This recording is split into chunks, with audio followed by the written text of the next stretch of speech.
आपलं स्वागत. पाहूयात आजच्या ताज्या घडामोडी. समाजाला आदर्श दिशा देण्याचे कार्य साहित्यामध्ये आहे. प्राध्यापक राजा माळगी. साहित्य म्हणजे जीवन जगण्याचे प्रभावी माध्यम असून साहित्यामध्ये मोठी ताकद आहे. भारतावर सतत होत असलेले प्रत्यक्ष व अप्रत्यक्ष हल्ले युवकांना एक प्रकारे चुकीची दिशा ठरत आहेत. पण होत असलेले हे हल्ले परतून लावण्याचे सामर्थ्यही साहित्यामध्ये आहे.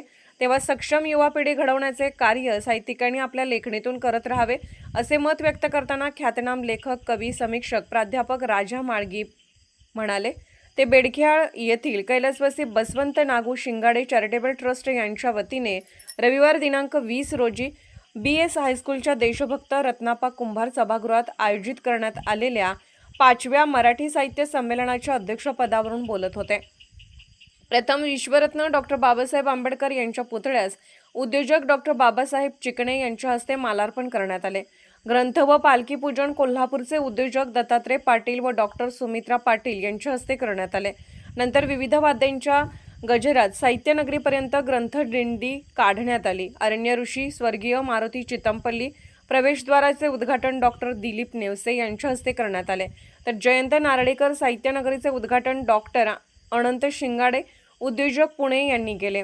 तर दिवंगत काकासाहेब व्यासपीठाचे उद्घाटन तात्यासाहेब खोत यांनी केले. तर दीप प्रज्वलन सेवानिवृत्त जिल्हा न्यायाधीश सुभाष होसकल्ले बेळगाव यांच्यासह उपस्थित सर्व मान्यवरांच्या हस्ते करण्यात आले. नंतर भगवान गौतम बुद्ध, भगवान महावीर, बसवेश्वर, संत ज्ञानेश्वर, छत्रपती शिवाजी महाराज, राजर्षी छत्रपती शाहू महाराज, ज्योतिबा फुले, डॉक्टर बाबासाहेब आंबेडकर, अण्णाभाऊ साठे यांच्या फोटो प्रतिमेचे पूजन उपस्थित मान्यवरांच्या हस्ते करण्यात आले. स्वागत शिंगाडे चॅरिटेबल ट्रस्टचे अध्यक्ष डॉक्टर विक्रम शिंगाडे यांनी केले. तर प्रास्ताविक प्राध्यापक प्रकाश कदम यांनी करून शिंगाडे ट्रस्टच्या वतीने राबवण्यात येत असलेल्या विविध उपक्रमाची माहिती दिली. उपस्थित सर्व मान्यवरांचा सत्कार ट्रस्टच्या वतीने शिंगाडे यांनी केला. उद्घाटक सुभाष होसकल्ले म्हणाले, साहित्य माणसाला समृद्ध बनवते. साहित्य वाचनाने व्यक्तीचे जीवन सुधारते.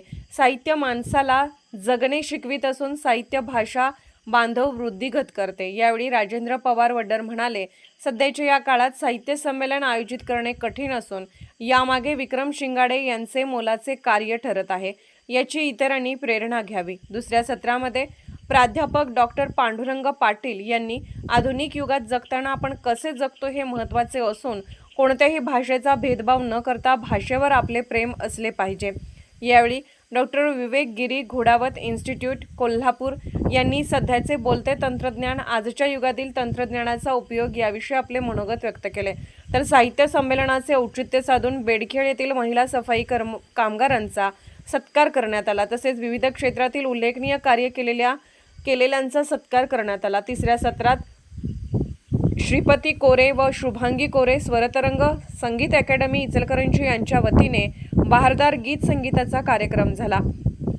या कार्यक्रमाप्रसंगी राजयोगिनी ब्रह्माकुमारी मनीषा दिदी सेवा केंद्र शिरोळ, प्राध्यापक विगो वडेर, प्राध्यापक डॉक्टर साहित्य गोपाळ महामुनी, कवी डॉक्टर दिलीप कुलकर्णी यांच्यासह बेडकियाळ व परिसरातील साहित्यप्रेमी व युवक मंडळाचे कार्यकर्ते व नागरिक मोठ्या संख्येने उपस्थित होते. कार्यक्रमाचे सूत्रसंचालन ॲडव्होकेट प्रीती हट्टीमनी यांनी करून आभार मानले. SB न्यूजसाठी बेडकियाळहून गजानन पाटील. राजकीय, सामाजिक, आर्थिक असा सर्व घडामोडींचा आढावा पाहायला विसरू नका SB न्यूज चॅनल आणि नक्कीच सबस्क्राईब करा.